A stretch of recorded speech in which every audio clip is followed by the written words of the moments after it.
Today, we've had a lot of questions about how to install tie downs in the house, and we like to use the tie downs a lot for dog introductions, working on manners, that kind of thing, and we highly recommend them. So today I'm going to kind of demonstrate installing a tie down. Now, the things that you need before installing them: you need a stud finder. You can get these pretty cheap, maybe $5. I like to use good vice grips. You need a drill, and you need a lag eye bolt.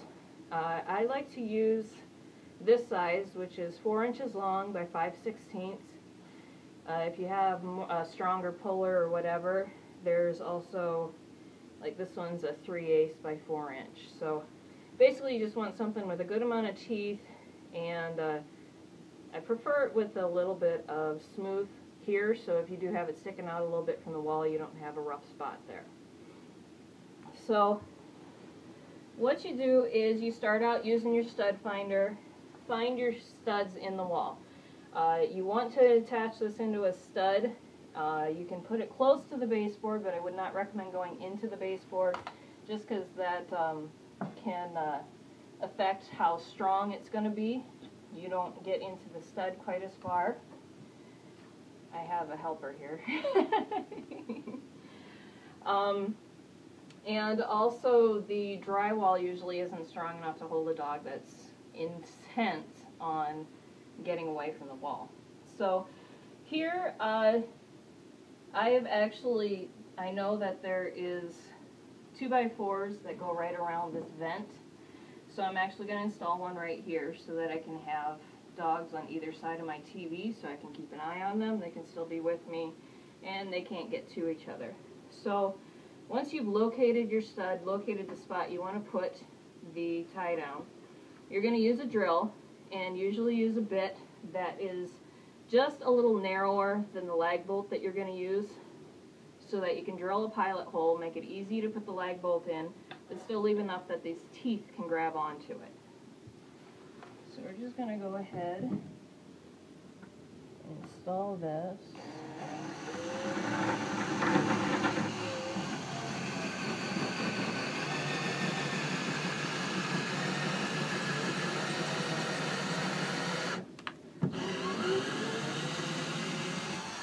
Alright, definitely hit wood. And if you do miss the stud the first time, it's no big deal. You can see this is a very tiny hole, a little bit of spackle.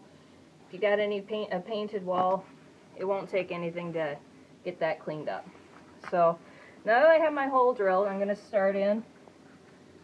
Just turn in your lag bolt.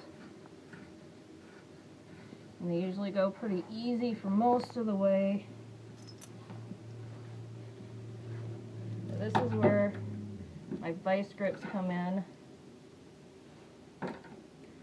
It gives you a really good handle to be able to just really crank that in.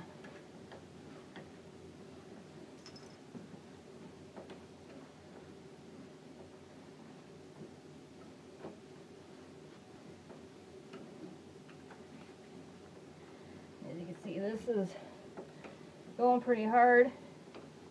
If it's hard for you to get in, it's going to be harder for your dog to pull it out. So that's just something to keep in mind. I do have this right on top of a vent, so probably won't use this for the really rambunctious ones, just so they don't, you know, get claws in there. But for the tamer ones, this will be great. Alright. Now, I'm going to leave this a little bit out just because of the vent right here, so that I have extra room, but that's basically all it takes. I mean, wipe away the dust, cleanup is done, and really, after a day or two, you won't even notice that that's there. So, like I said, just 3 simple tools, a little bit of time, and you can have this put in no time. So, alright. So over here I have a tie down that I've already got installed. You can see I've got it in all the way into the wall, and honestly, you notice this ugly little phone jack a whole lot more than you notice the tie down.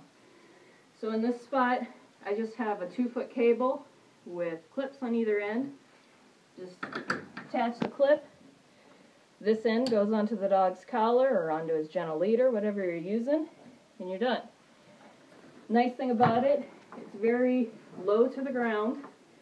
So to hide it, all I got to do is throw a dog bed in the corner that's usually here anyhow, and it completely disappears.